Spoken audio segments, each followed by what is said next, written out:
Came home from the 9 to 5, only to find this right in front of my door. Now that's an awfully strange-looking doorstop. The wacky world of MultimediaJay. So as you know, I'm out here in the woods, and out here in the woods it's basically hick country, and out here in hick country we've got, well, hicks. It's really warm out tonight, and it's getting to the warmer part of the year, so you might hear some loud motorcycles and some loud pickup trucks that blowing by through the neighborhood at some point. So yeah, if you hear that, don't be surprised. Some of you already know, but anyways, one of the hicks, so to speak, in my neighborhood recently got into scrapping, bought himself a loud, rumbly hick truck. He's been tuning it up, getting it up to speed, and going out picking, and basically he's scored a few real good finds recently from stuff people throw out for the dumbest of reasons. Anyways, he knows that I do this kind of goofing around with computers and stuff, so he just dropped this sucker off, and I'm basically going to take a look at it, see if it works, tear the thing down for him, and, you know, have it all pre-split apart for him, save him the trouble of doing it himself, because, I mean, in the grand scheme of things, computers are not really anything all that big, but it'd be interesting if I could find something and make it work again. This is an IBM, obviously a Think Center. This is a business PC from obviously before 2005, before IBM sold everything off to Lenovo and got out of the PC market. So yeah, Windows XP era Pentium 4. Let's see if it works, if it's workable, or if there's anything that can be done besides tearing this thing to shreds now, shall we? And this is the part where Geek House 5S starts coming in handy with the upgrade to this form-matching light, so to speak, with everything in the house being white, black, or blue. And we have this work light right here that'll come in handy with taking a look at the inside of this thing. So these things are business desktops back in their day, and the Pentium 4s weren't all that great in terms of, yeah, they eventually did some decent computing, but they ran really hot. Yay, a motorcycle! So there'll be more of that, I'm sure. There is capacitor plague possibly being an issue with this thing. But this looks like a business PC that's not unlike someone's Delosaurus project at one point, because here's the back panel, and of course there's graphics out and everything works right off of the motherboard. But whoever had this put an ATI Radeon type graphics card in there and a Sound Blaster Odyssey 2. You don't put these things in business PCs. This was somebody's Delosaurus project at some point, where they took an old, obsolete business computer and tried to turn it into a gaming PC before the hardware got too old. Nowadays, of course, the hardware is too old. I mean, maybe I could find a use for... Does it have... No, it does not. It only does analog audio. So the sound card even is outdated. Look at that FireWire thing right there. That's not even real FireWire either. That's SB1394, a proprietary 1394 connector that Creative was using back in those days. So yeah, there it is right on there, SB1394. It's too bad. I thought this thing had some kind of optical or something like that, but it's analog only. It'll do multi-channel audio, but yeah, well, that might have, this is what? This is the Odyssey 2 ZS. Yeah, I remember those things. And of course, there was a time back in around this period in computer history, of course, when ATI was rocking everything with the Radeon 9700 Pro, and nothing from NVIDIA even touched anything that the 9700 Pro could do. And of course, nowadays it's the total opposite, which is why those of you folks that like AMD graphics cards, you know, don't assume that NVIDIA is going to be top dog forever. Ribbon cables, but a little bit of serial ATA mixed in with some of this stuff. And what's this, some kind of an adapter or something? I am not going to put this thing on the network. It's a good security thing to do when you don't have any clue what's on the computer. And if the person's data is still on here, I will definitely be nuking that for them. Doing the right thing. Because we have a hard drive right here. It has no power. Oh wait, no, there it is right there. We have a hard drive right here. And I don't like the looks of that.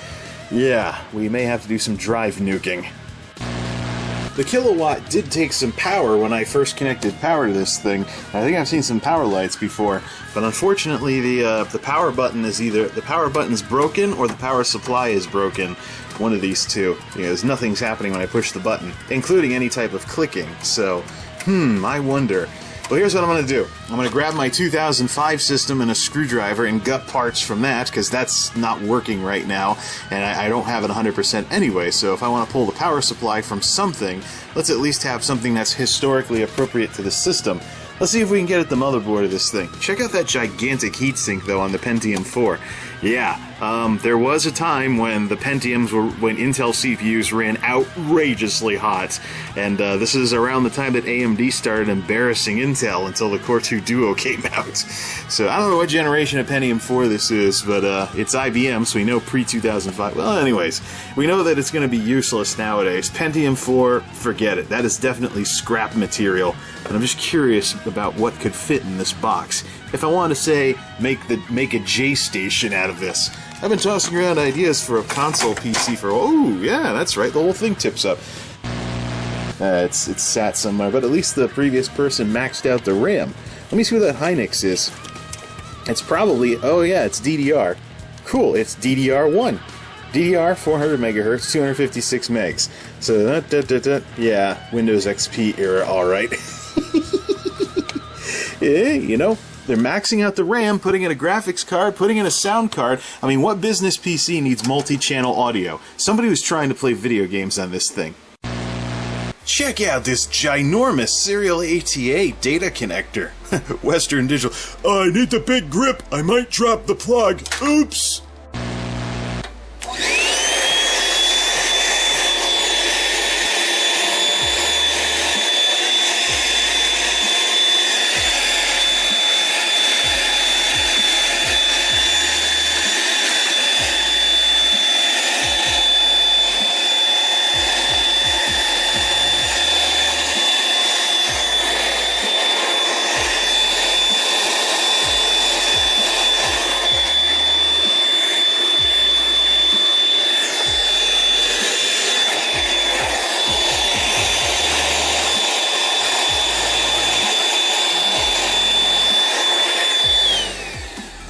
You know, sometimes in life, despite the propensity for bad jokes, your vacuum just doesn't suck enough. Epic fail. PCI Express. Very surprised. Pentium 4 era system with PCI Express? Now that was back in the AGP days, so there might be some hope for this thing. We just gotta figure out, I bet any money that power supply probably has issues. Let's bring in the power supply from the 2005 system. Nobody said we had to hook it up, just had to see what it does when we push the button. Now there's a very simple reason why I want to try a different power supply. As you saw when we took everything off, this guy was running a Radeon, or whoever it was running a Radeon and an Auto-G in there. Not so much the Auto-G, but definitely the Radeon. So basically add-on cards with a stock 300 watt power supply. Now there's one major problem with a 300 watt power supply in a gaming system. That was low end back then. You wanted at least 350 watts if you were upgrading to even a GeForce 3 back when I was messing with this stuff. My 2005 system. Single core Athlon 64 4000. Windows XP era. Probably contemporary to this thing. Why does technology that is so obsolete and useless have to look so good in its old age? I mean, this board's all shiny and everything, and if you hook up to the analog audio with a pair of speakers, it'll actually say the BIOS codes out loud if something doesn't go right when you start it up. Oh, I am spoiling this system with this beast. Antec True Power 480 watt. This thing can handle add-on cards, but as you can tell from the space, the power supply was not ATX standard. I don't know if this thing will even be mountable. Let's see how many screws we can use. Speaking of screws, check out those goofy looking top hat looking screws that IBM used.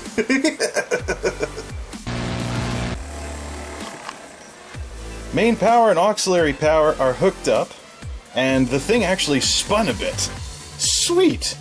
I knew the power supply was an issue. It made a little bit of noise though. We may have some bearing issues in that fan that's supposed to cool the processor, but the kilowatt is registering a slight power draw. Can I push the button now? Yes, I can. Cool. Does it make a beep noise at least? The speaker should be hooked up, right? Oh, it's got a hard drive. We have life!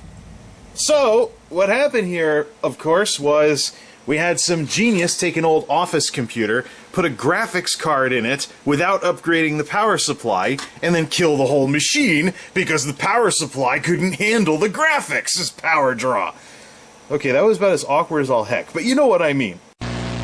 Okay, this thing is just together enough to turn on. The power supply still isn't bolted to anything yet, but we're just going to see what works out of all of this. We're drawing about 3 to 4 watts of standby power, so we are talking pre-ERP, single core. This thing's about as bad old days as it gets. 3, 2, 1, contact! Where's the switch? There are very clearly bearing issues with the graphics card's fan. That's probably one reason why. Woo! Pentium 4, baby! No operating system found. Press F1 to repeat the boot sequence, and that is with the hard drive plugged in. Oh, listen to that graphics card. That poor thing. Gotta get that fan off of there, and we can get that fan off of there and put some oil in those bearings. Oh, wait a minute. Nope. Oh. Now the fan's about to seize. Quick, kill the power. Hard switch. Oof. And this, folks, is why computers are thrown out. Epic fail. Alright, I got the fan off with the tiniest screws in the world over here. Don't know how it's going to go back on. But let's get this thing open, take the sticker off, get at that bearing, and let's get some oil in there. Wow, got it! At the expense of a slightly greasy ATI sticker, if any of the grease or any of the oil made it through the bearing and came out the other side, I don't know. The thing is, look at those little tiny screws. Those little tiny screws there, I thought I would never be able to get those back in because I had to use an itty-bitty eyeglass screwdriver to get those out. But the blades actually serve as a guide to drop the screw into place if you have the blades in the right spot. So as long as it tightened up in a few turns because you were blind turning it with the screwdriver, you were all set. I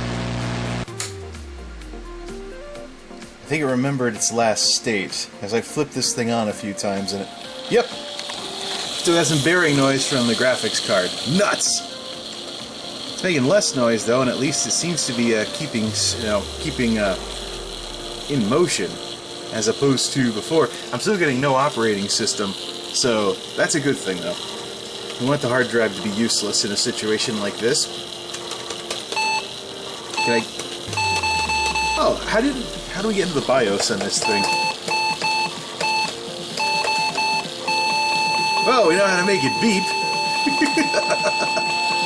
And we know how to make it keep beeping like an old 80s computer after you keyboard jam the thing.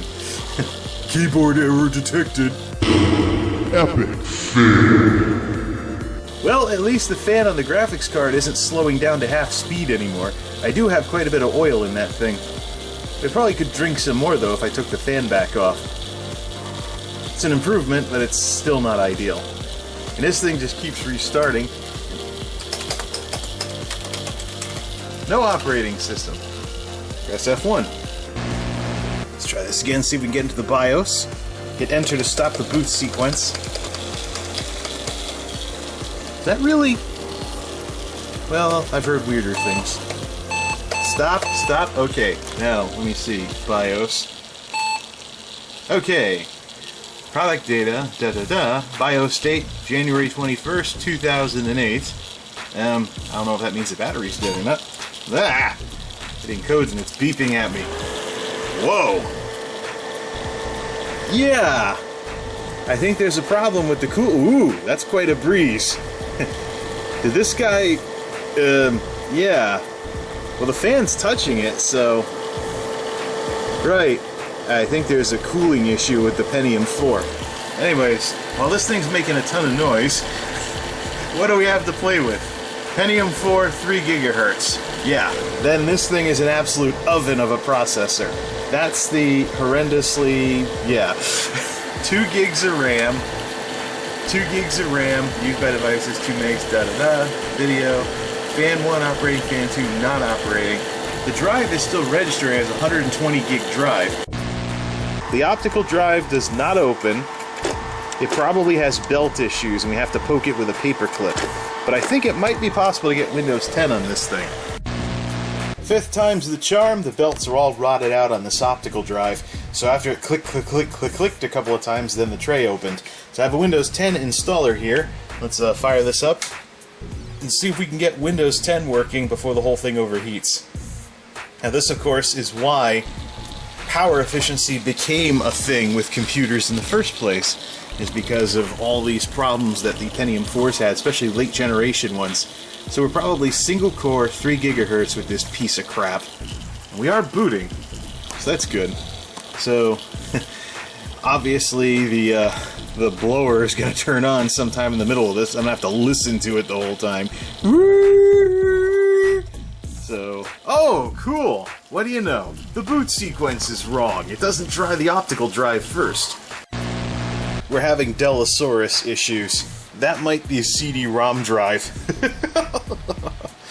Because it tries to read the thing and then it just fails completely. Or the drive's completely cooked. So now we need an optical drive just sitting loose on top of the case, in addition to the power supply sitting loose in the case. Whatever. Epic fail. This thing definitely has fan issues. I just heard some wires temporarily get caught in the blades. Yeah, definitely has cooling issues too. Hey, while the thing's running like a hairdryer, 151 watts just sitting at the BIOS. That's why, even if we could get this thing working, the Pentium 4 in this thing, despite its hyper-threading, is useless. Seriously? 150 watts just sitting in the BIOS? Oh, well, we'll see what happens when we get into a Windows environment where maybe there's some power-saving options, but blech, incandescent light bulb of computers. The BIOS is set to remember last state when the power comes back on, so that's why I'm able to use the hard switch, just flip the thing on and off. Yeah, IBM Pentium 4 hyper-threading! So that means this thing may be able to function like a dual-core machine. Maybe. Boot! Come on, boot from CD-DVD, now that you finally got it right.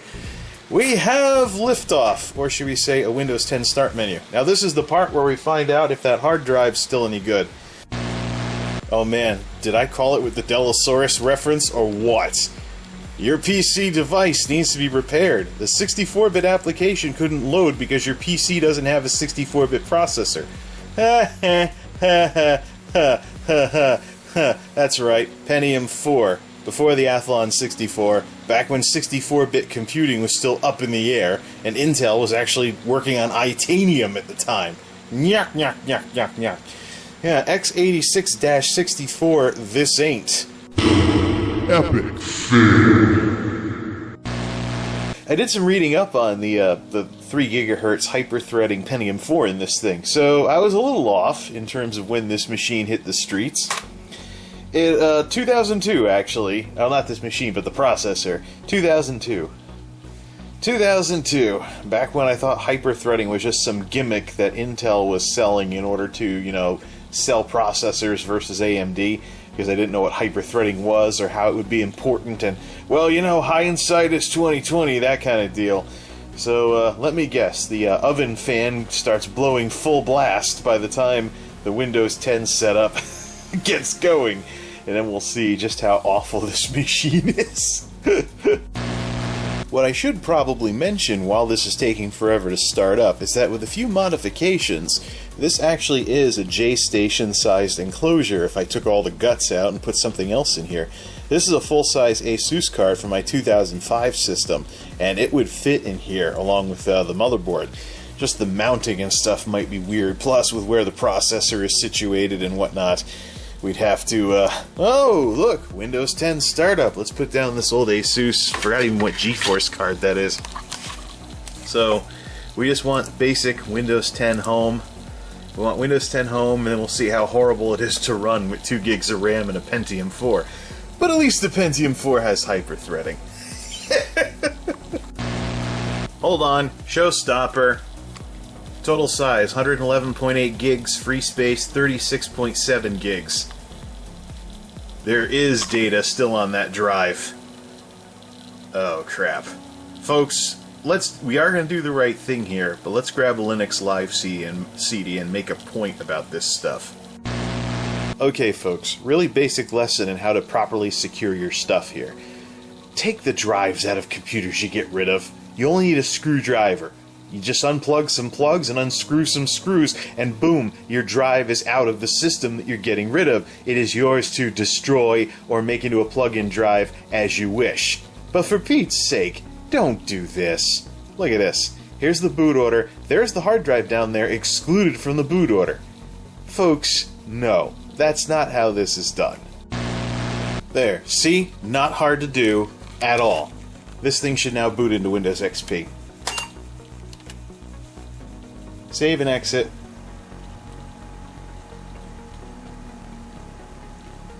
IBM.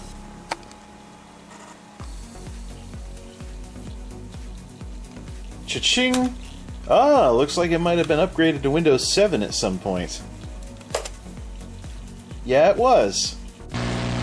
Okay, folks. This is going to be my answer to when B. Bishop PCM had an incident like this on his channel when he found an old computer that still had data on it from the previous owner.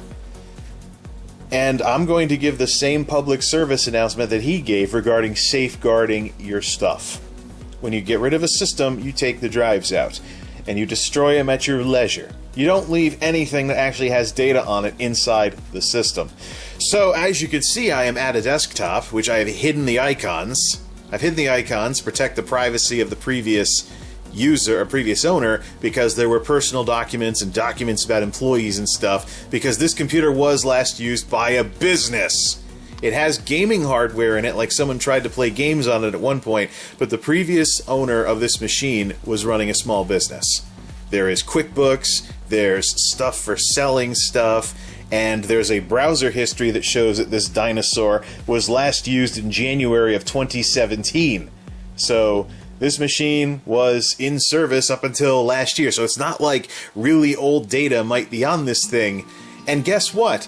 Why am I at a desktop? Did I guess a password? Did I guess this person's password? No! Not at all! There was no password! The logon screen was bypassed. You turned it on, Windows 7 started, poof, desktop. This is obviously some kind of Windows 98 veteran who hit escape a few too many times. But anyways, the machine got up to Windows 7, not genuine, so either it was pirated or there was a licensed server on the local network at this business. But this is why you do not do stuff like this, folks. At all. Ever. Okay, enough of this rubbish, huh? See, logging off, shutting down, the logon screen was bypassed, so I didn't need a password.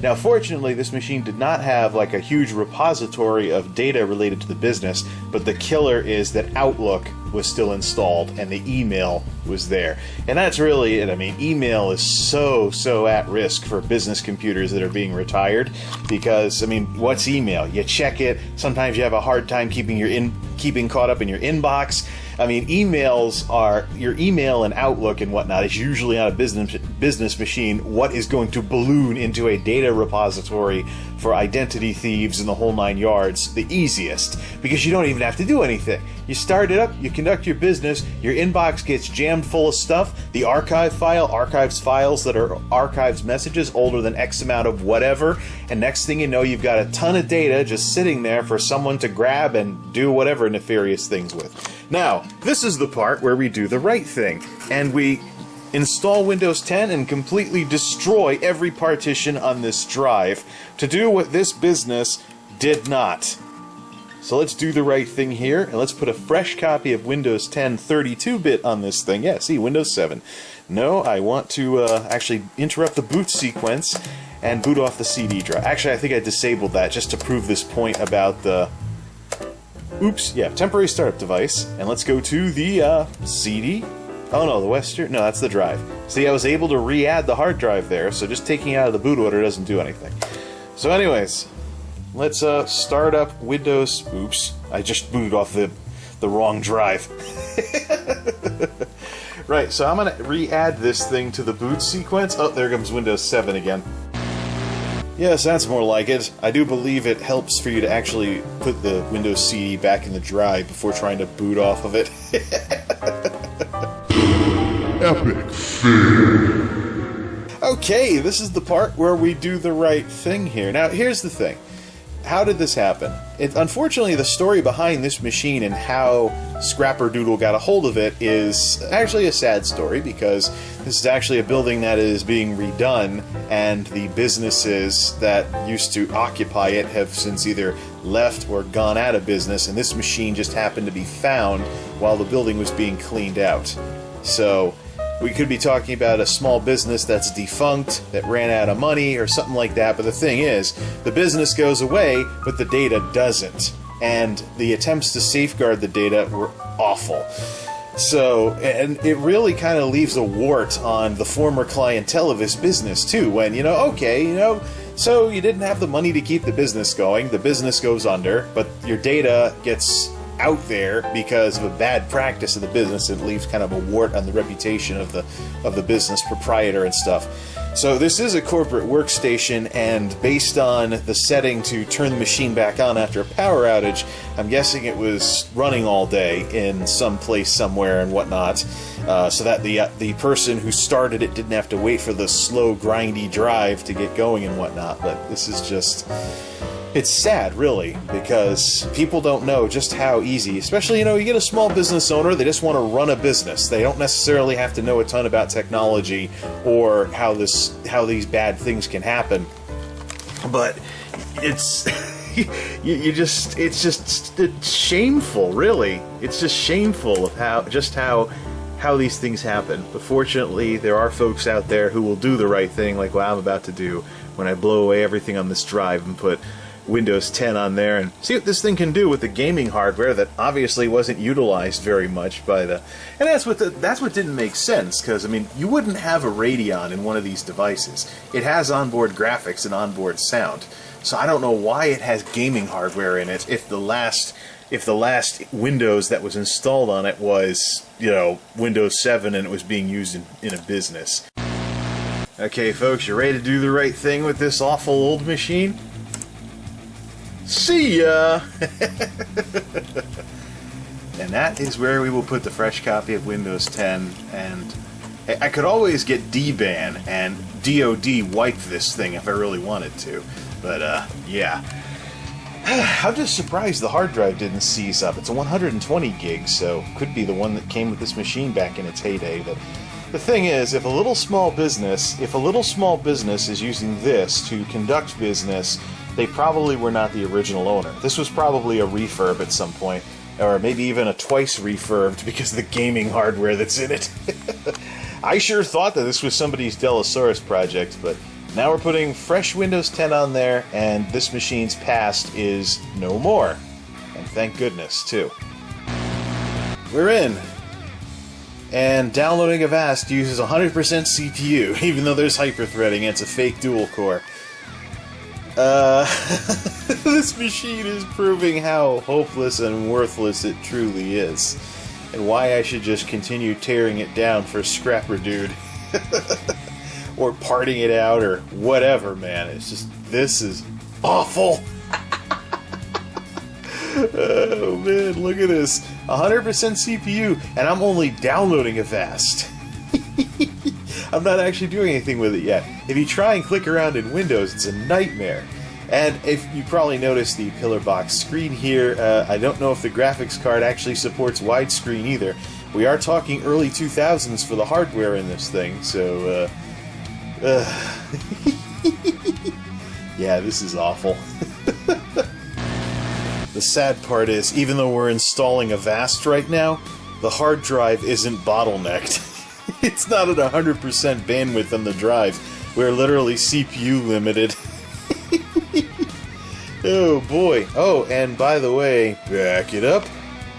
Guzzling, oh darn light on that thing. Guzzling nearly 200 watts to boot. Well, 175. Fun's over, folks. There's a lot of things that cannot be done with this machine simply because of its age. First off, the ATI Radeon in this thing is so old there's no drivers for it, so we're using generic Microsoft display drivers.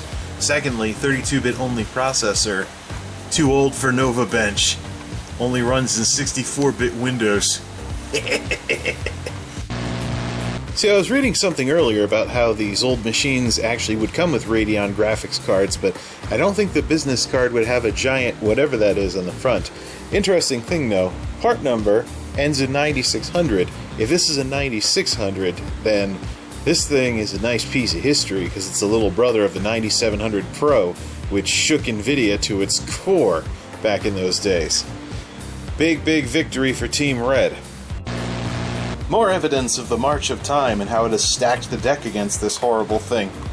That giant cooler is not going to fit, because the PCI Express slot is right next to the main power. Okay, the teardown has begun. We're going to get my power supply out of this thing. So the RAM situation, the reason why it had 2.5 gigs of RAM is that somebody upgraded the RAM in this thing at one point. I don't know if it was to play games or something. I'm guessing, based on with the equipment that was in this thing, that it was a mixture of people running a business and people playing games. So we have the original IBM stickers on these two Hynix sticks of 256 megs a pop, so 512 megs of RAM, DDR400, original DDR, was what came with the machine stock. And then the folks that upgraded it threw in that these 2 gig DIMM sticks. Now, my 2005 system, I think, still runs off of original DDR. So I'm going to try these 2 sticks and see if I can upgrade the memory. I only got it up to 1.5 gigs of RAM back in its day. So I think between all of these sticks of RAM, actually, I should be able to increase what my 2005 system has for memory. Look at how big that heatsink is, though, for the Pentium 4. Gives you a clue of how hot those things ran. Or maybe it was just, you know, part of the design with that thing blowing through it, because, you know, passive cooling until the thing is shut. Oh, this is interesting. The hard drive is a Western Digital WD-1200, circa 2005. It also has the name of who is the person that was using it on there. So, interesting that people wrote their names on their hard drives. Floppy drive was a Sony, for those of you Sony fanboys out there. Then again, I used Sony floppy drives in my systems because they were Sonys. Now that, my friends, is a heatsink. No, seriously. You could throw that at somebody. And the Pentium 4's needed it. Of course, here it is, going inside. My first ever look at one of these boards. Kind of reminds me of the Core 2, what the Core 2s and afterwards had, with the little flippy lid. Except this thing has to have pins. Oh, look at this. Little sticker under the... Yeah, we're gonna have to pry that out. Now, I'm getting my generations mixed up. Intel was ticking off the folks who were worried about bending pins on their motherboard back in these days, too, so...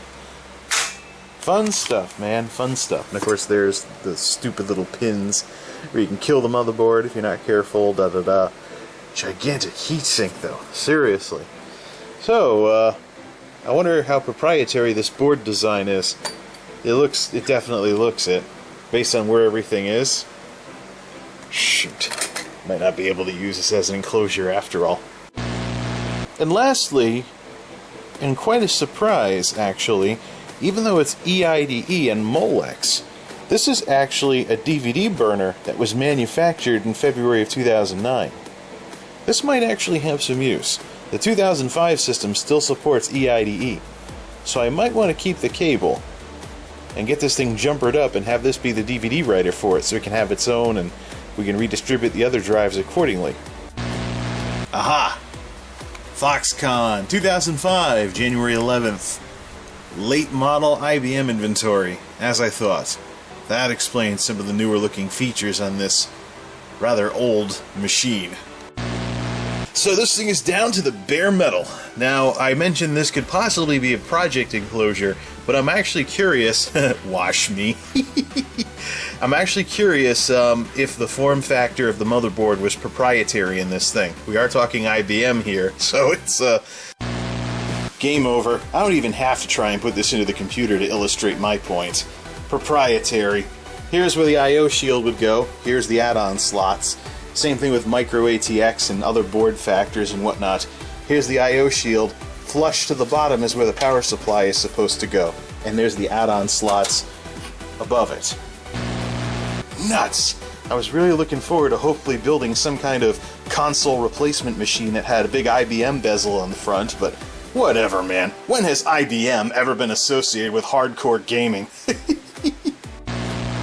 shoot, man. Was that even a standard size fan, or was it some weird size, like 85 millimeters or something, to force you to use authorized replacement parts that cost too much? And ATX and its offshoots as far as standards go has been around since 1995. But back when I was in college, around the time that this thing was hitting the streets, and its contemporaries and whatnot, there was the war between standardized homebrew and proprietary. Now, I've been surprised by some systems that are more standardized, despite being off-the-shelf systems, but this isn't one of them. Nuts! Okay, Scrapper Dude can have the case, too. Well now, I was somewhat right. Yeah, that was definitely not a standardized form factor that I've dealt with, but it might have been standardized, just not my kind of standardized. I was somewhat right when I said that board was proprietary and that layout was proprietary, but I think I've just had my first ever brush with BTX. Check out where the components are on this Dell BTX motherboard from the Socket 775 or LGA 775 era. Notice the similarities. The processor is right next to where the air would come into the board, and the I/O is in the lower left corner instead of the upper left corner, and the expansion slots are on the top. I think I just had my first ever brush with BTX.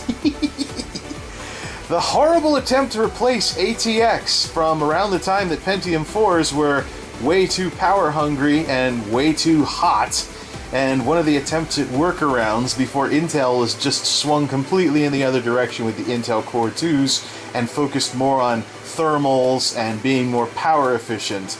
So yeah, this is basically the last hurrah for the oven computers of the early 2000s that I just ran into, which would be why I can't do anything with that case, because BTX basically died in 2006 once the market started swinging in the other direction. And on that note, my interest in having a game box of some sort with IBM written on the front is over. And fittingly so. When has IBM ever been associated with gaming?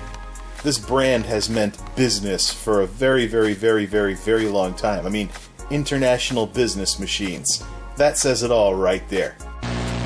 And that is where the story ends with this little brush with the IBM Doorstop. Till next time, this is MultimediaJay, signing off. Thanks for stopping by.